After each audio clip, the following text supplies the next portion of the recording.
Alright, so hello to all the people. This is me, Shyam, and in this video, we will discuss about the principle of natural justice.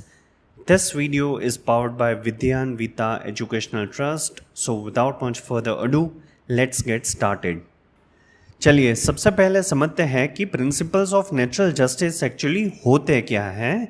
Natural justice के principles basic rules हैं जो fairness, transparency और impartiality ensure करते हैं जब कोई administrative authority या judicial body decision लेती है तब। सिंपल वर्ड्स में समझे तो जब भी गवर्नमेंट अथॉरिटी किसी व्यक्ति के राइट्स पर इफेक्ट डालने वाला डिसीजन लेती है तो वो डिसीजन फेयर और अनबायस्ड होना चाहिए। इसी फेयरनेस को इंश्योर करने के लिए नेचुरल जस्टिस के प्रिंसिपल्स अप्लाई किए जाते हैं। एक और इम्पोर्टेंट बात समझिए, नेचुरल जस्टिस स्टैट्यूट्स में रिटन कोडिफाइड लॉ नहीं है और ये कोई स्पेसिफिक एक्ट या सेक्शन भी नहीं है, बल्कि ये एक किस्म की प्रोसीजरल प्रिंसिपल्स हैं जो कोर्ट्स ने डेवलप किए हैं ताकि जस्टिस और फेयरनेस मेंटेन रहे। ये प्रिंसिपल्स तब अप्लाई होते हैं जब कोई अथॉरिटी जुडिशियल, क्वाज़ी जुडिशियल या एडमिनिस्ट्रेटिव पावर्स एक्सरसाइज करती है और उसका डिसीजन किसी इंडिविजुअल के राइट्स को अफेक्ट कर सकता है। नेचुरल जस्टिस का कॉन्सेप्ट कॉमन लॉ से ओरिजिनेट हुआ है और कोर्ट्स ने इसे स्ट्रांगली रिकॉग्नाइज किया है ताकि लोग अनफेयर डिसीजन से प्रोटेक्टेड रहे। इंडिया में भी सुप्रीम कोर्ट ने बार बार एम्फेसाइज किया है कि एडमिनिस्ट्रेटिव अथॉरिटीज़ को नेचुरल जस्टिस फॉलो करना ही चाहिए जब वो किसी के राइट्स, लिबर्टीज़ या इंटरेस्ट को अफेक्ट करने वाला डिसीजन लेते हैं तब। अब नेचुरल जस्टिस का मेन ऑब्जेक्टिव क्या है? ऑब्जेक्टिव ये है कि जस्टिस सिर्फ किया ही ना जाए बल्कि क्लियरली दिखना भी चाहिए कि जस्टिस हुआ है। अगर नेचुरल जस्टिस के प्रिंसिपल्स वायलेट हो जाते हैं तो कोर्ट उस डिसीजन को इनवैलिड या वॉइड डिक्लेयर कर सकता है। अब प्रिंसिपल्स ऑफ नेचुरल जस्टिस की बात करें तो जनरली नेचुरल जस्टिस के दो मेन प्रिंसिपल होते हैं और बाद में कोर्ट्स ने एक थर्ड प्रिंसिपल भी डेवलप किया है और अब इन प्रिंसिपल्स को डिटेल में समझते हैं। सबसे पहला प्रिंसिपल है नेमो जुडेक्स इन कॉजा सुआ, मतलब कि रूल अगेंस्ट बायस। ये एक लैटिन मैक्सिम है। इसका सिंपल मीनिंग है कोई भी व्यक्ति अपने ही केस में जज नहीं बन सकता। इसका पर्पस क्या है? ये प्रिंसिपल इंश्योर करता है कि जो डिसीजन मेकर है वो इम्पार्शियल और अनबायस्ड होना चाहिए। अगर डिसीजन लेने वाला पर्सन बायस्ड है तो वो फेयर डिसीजन नहीं दे सकता। बायस का मतलब होता है जब डिसीजन मेकर का पर्सनल इंटरेस्ट, प्रेजुडाइज या इन्वॉल्वमेंट केस में हो। ऐसे सिचुएशन में डिसीजन अनफेयर हो सकता है और इनवैलिड भी डिक्लेयर हो सकता है। अब बायस के कुछ टाइप्स भी होते हैं। सबसे पहला बायस जो है वो है पिक्यूनियरी बायस।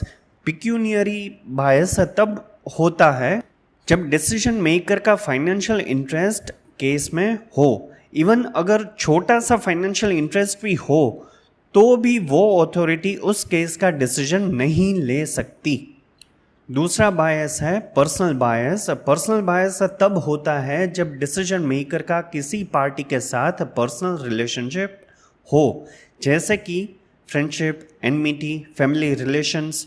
ऐसे रिलेशनशिप्स डिसीजन को इन्फ्लुएंस कर सकते हैं।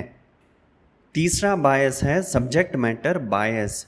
सब्जेक्ट मैटर बायस तब होता है जब डिसीजन मेकर का डिस्प्यूट के सब्जेक्ट में डायरेक्ट इन्वॉल्वमेंट हो। अगर वो खुद उस मैटर में इंटरेस्टेड है तो इम्पार्शियल डिसीजन देना डिफ़िकल्ट हो जाता है। चौथा बायस है डिपार्टमेंटल बायस। डिपार्टमेंटल बायस तब अराइज होता है जब डिपार्टमेंट का ही ऑफिसर उस डिपार्टमेंट से रिलेटेड केस डिसाइड करता है। इस सिचुएशन में न्यूट्रलिटी डाउट में आ सकती है, इसीलिए रूल अगेंस्ट बायस इंश्योर करता है कि डिसीजन मेकिंग फेयर, न्यूट्रल और ऑब्जेक्टिव रहे।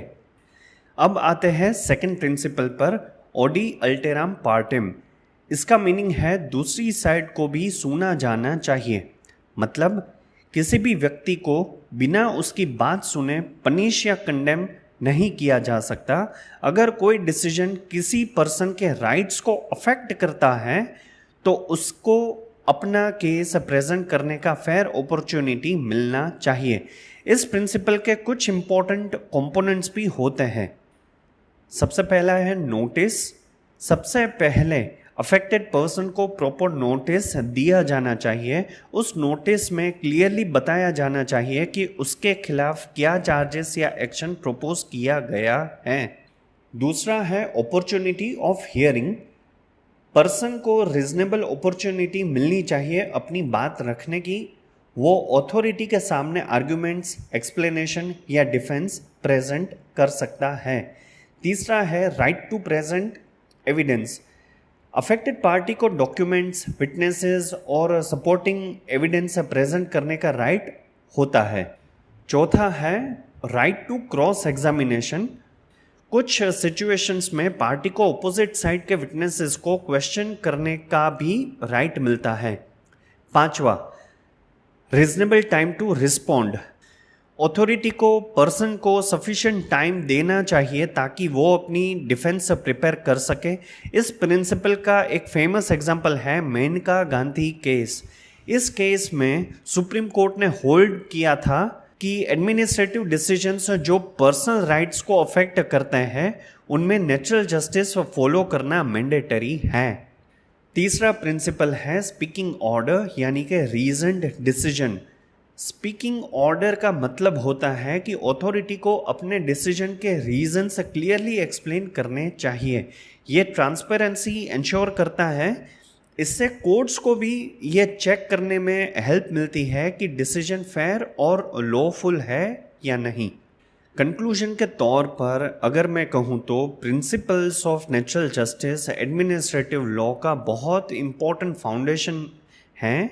ये प्रिंसिपल्स इंश्योर करते हैं कि एडमिनिस्ट्रेटिव अथॉरिटीज़ पावर का मिसयूज़ ना करें और डिसीजंस फेयर तरीके से लिए जाए। नेचुरल जस्टिस के दो मेन प्रिंसिपल हैं, रूल अगेंस्ट बायस यानी कि नेमो जुडेक्स इन कॉजा सुआ, और दूसरा है राइट टू फेयर हियरिंग ओडी अल्टरम पार्टेम, और एक एडिशनल प्रिंसिपल है स्पीकिंग ऑर्डर का। ये प्रिंसिपल्स रूल ऑफ लॉ को स्ट्रेंथन करते हैं और इंडिविजुअल्स को आर्बिट्ररी एक्शन से प्रोटेक्ट करते हैं। So yeah that's it for this video, and if you have watch this video till the end तो लाइक करना बनता है, and do subscribe to my channel for more of such educational content. Thank you and have a great day ahead. Thank you.